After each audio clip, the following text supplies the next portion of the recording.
Yo, what up guys, I'm Sammy. And I'm Lucas. And welcome back to Patch. And today we're going to be reviewing a gaming mouse, and this is the Gamesense Meta. It's usually $70, but it's going for $60. So if you guys do want to get it, we'll leave a link in the description box.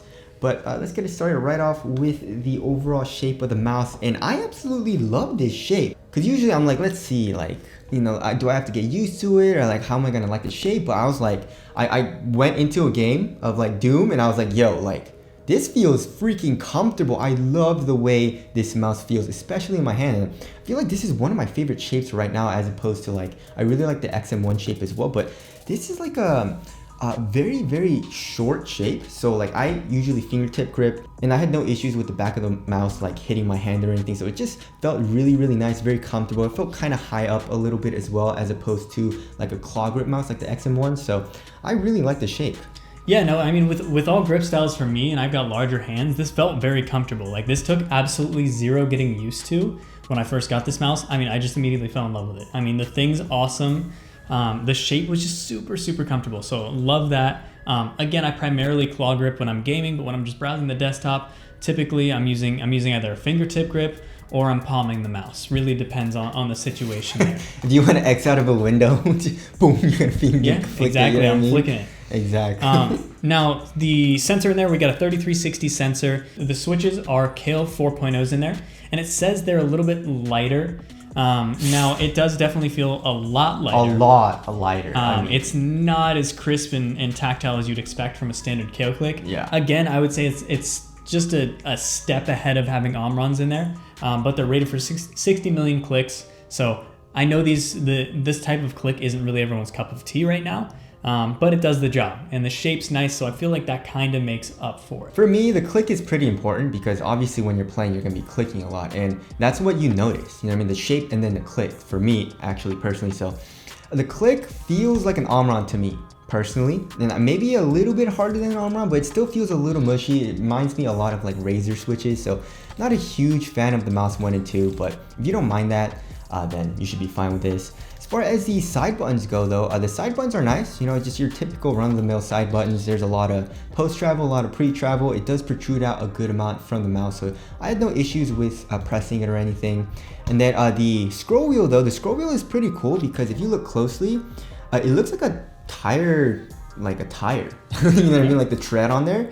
It's very grippy, it has a very tactile step, so I had no issues with that. And then on the bottom of the scroll wheel, we got a DPI button. And then there is another button here on the bottom of the mouse which controls the RGB, which we'll get into a little bit later. But yeah, as far as the mouse buttons go, they're okay for me. For the skates, we got pure PTFE feet, one here on the top, one here on the bottom, and one here surrounding the sensor. And it also comes with extra set of skates, which is pretty cool, right? Boom, right there. So that's very, very nice. It's also rounded here on the edges of the skate as well, so you get a little bit less drag and it feels really nice. You know, I switched over to a cloth pad. I'm sorry, I don't use the glass pad anymore. It's no more Speed Demon. Yeah, not as much control, you know what I mean? But it still felt really smooth.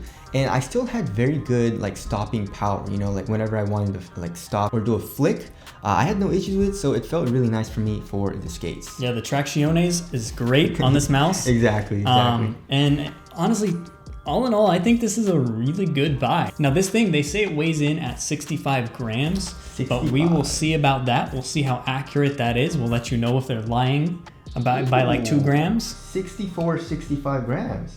Done. All right, okay. On, yeah. That's actually okay. So, that's very light. And does it feel light? Yes, it feels very light. And I love how they did that without any stupid holes. I'm so over the hole design, the honeycomb. Seal of approval there. Yes. As far as the overall build quality goes, it feels great. You know, the actual texture of the plastic though, it is a fingerprint magnet. It picks up a lot of oils and stuff, which kind of sucks, especially with this black color. So you're gonna need to probably like keep it clean. But you know, it's a very smooth surface, kind of like a Logitech G Pro wireless. And you know, it's very easy to grip and all that. Just watch out if you have sweaty hands. But also we had no issues with like button wobble or anything like that, or anything rattling inside of the mouse. So build quality is actually very nice. Very good build quality. And RGB, I mean, let's talk about that. Very subtle, very effective. So it was just on here and I was like, okay, you know what? That's kind of lame. Every company does that. Your hand just covers the thing. But they got an underglow effect in the front too, not in the back where your palm's gonna cover it. They got it in the front. So it's kind of like an Extrify type of vibe, but more on the bottom of the mouse.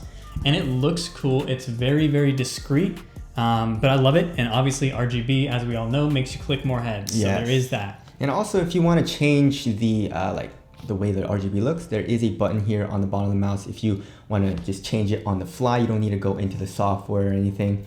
And as far as the cord goes, the cord is, we have a, paracord, so very nice, very loose. You don't feel the cord really at all when you're playing, of course, so there's that. Pretty standard. So wrapping things up, this is a freaking amazing mouse. Like, I really liked it. I love how fast, like, I can't believe how fast I got used to this mouse. I was playing and one game in, not even a game, I was immediately very comfortable with this shape. So I loved it. Just one thing about the switches, I wish it was a little bit harder, but it's not a huge deal, I would say, because it's still not terrible.